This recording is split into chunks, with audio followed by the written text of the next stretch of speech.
Assalamualaikum warahmatullahi wabarakatuh. Hari ini saya mau memberikan suatu pengetahuan tentang rumah jin atau istana jin atau pagodanya jin, tempatnya jin.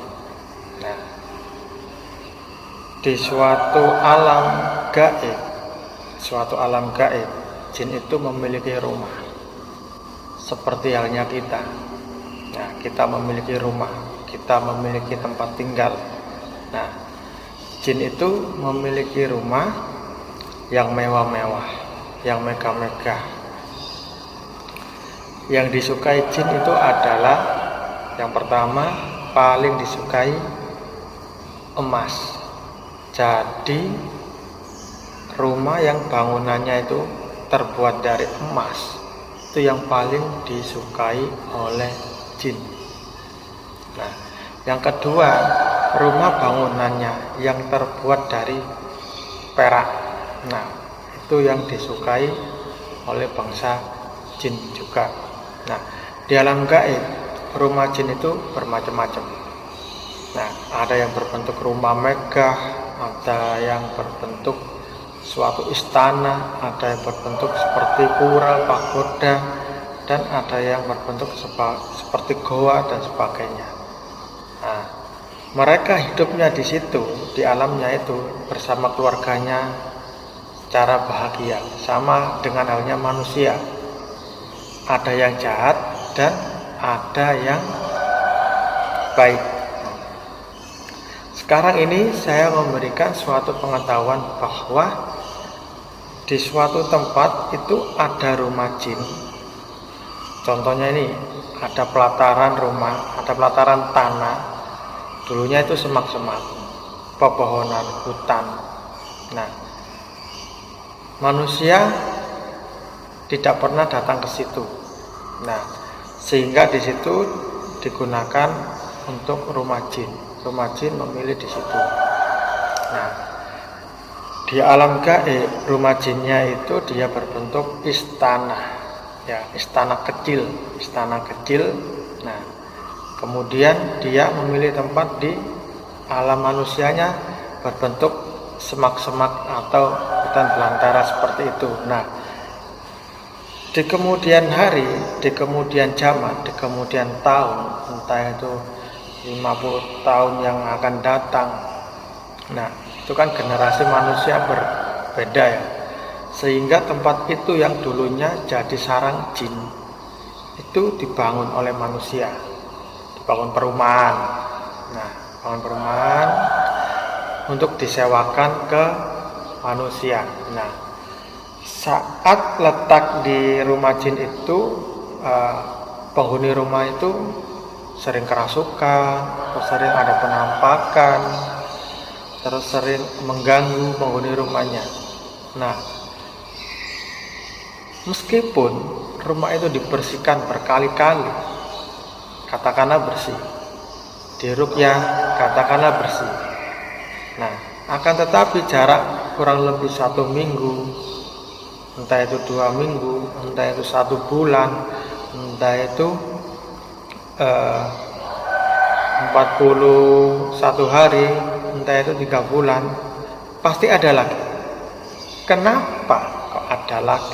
Padahal udah diruqyah, padahal udah dibersihkan. Seharusnya kalau rumah yang banyak jinnya, yang udah dibersihkan, nah, jin itu tidak akan kembali lagi. Nah, karena di situ ada rumah jin atau ada istananya jin. Nah, istananya, rumahnya bila tidak dihilangkan, ya, bila nggak dihilangkan, jinnya saja yang dihilangkan.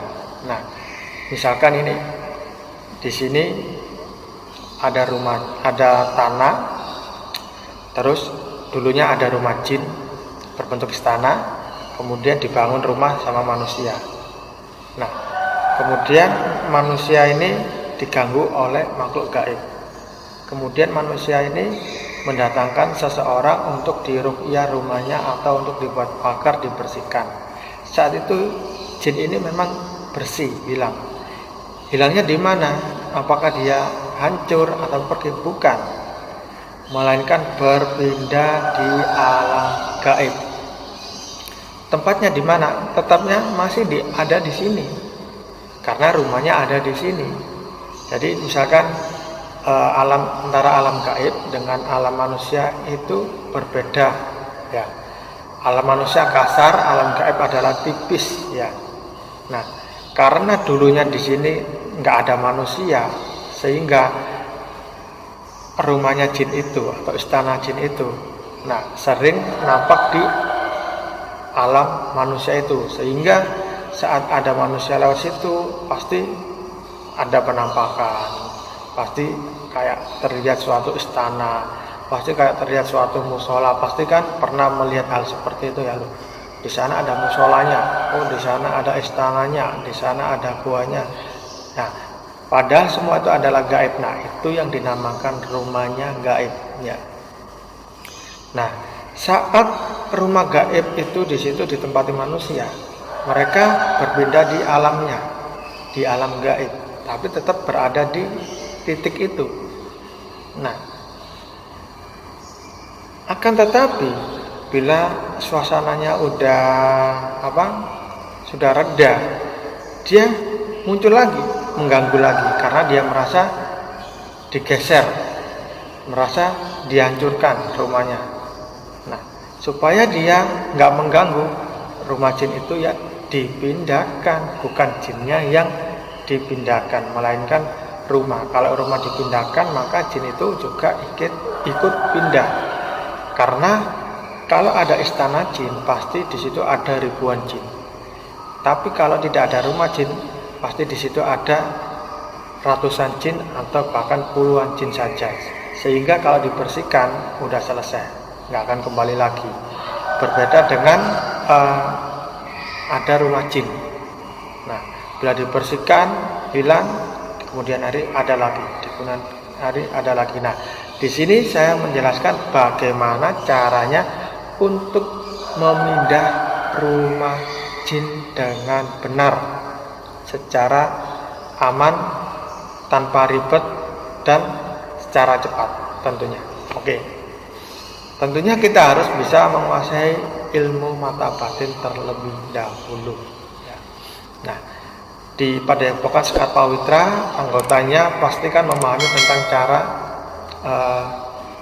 untuk melihat makhluk gaib itu bagaimana dasarnya, dan harus mengaktifkan sukma terlebih dahulu, karena yang digunakan untuk melihat fenomena gaib, makhluk gaib itu adalah sukma, bukan raga, ya.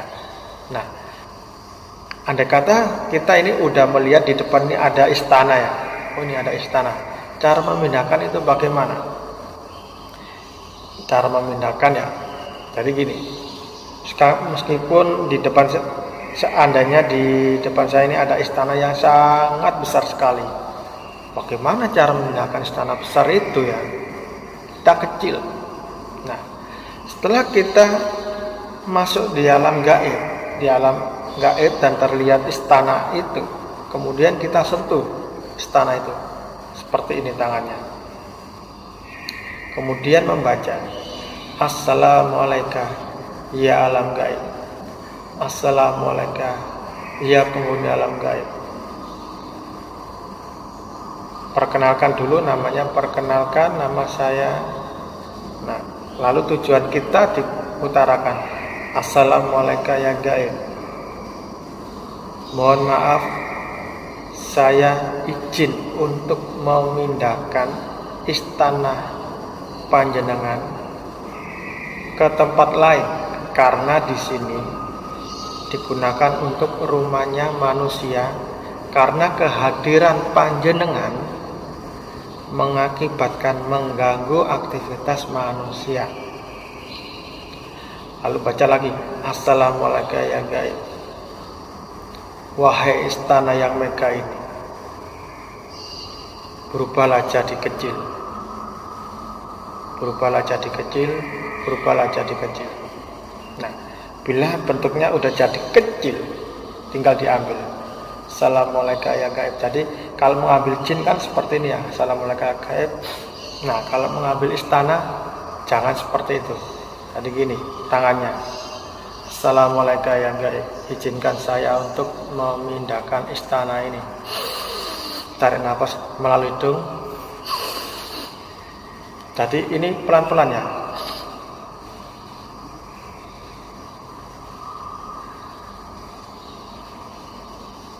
Misalkan dipindahin di atas langit, panjenengan saya pindahkan di atas langit, jangan di bumi. Lalu kita dorong seperti ini pelan-pelan sambil melihat ke langit. Seperti ini.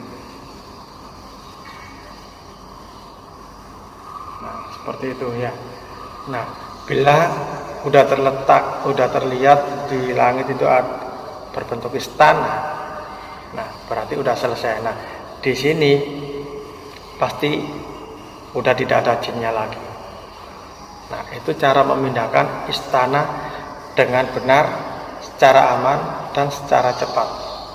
Nah, mudah-mudahan pengetahuan yang saya berikan ini bermanfaat dan berguna bagi Anda yang membutuhkannya. Assalamualaikum warahmatullahi wabarakatuh.